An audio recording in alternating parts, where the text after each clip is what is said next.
Hello guys, welcome back to the HardReset.Info channel. Today I'm going to tell you how to fix the battery level of your SOUNDCORE Aerofit Pro. It's not reliable. So at first I want to tell you that there's nothing to worry about. It's because this is normal if you use your phone, if you use your headphones that much, that the battery just health may be bad.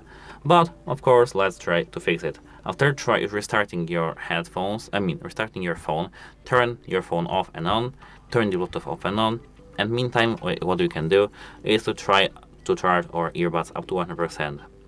It will take some time, but it will definitely make them work.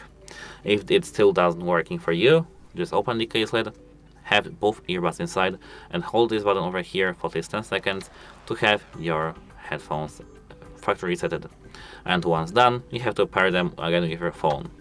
If it still don't work, you have to contact device support because your device is broken. And if it does, leave a like and subscribe. Goodbye.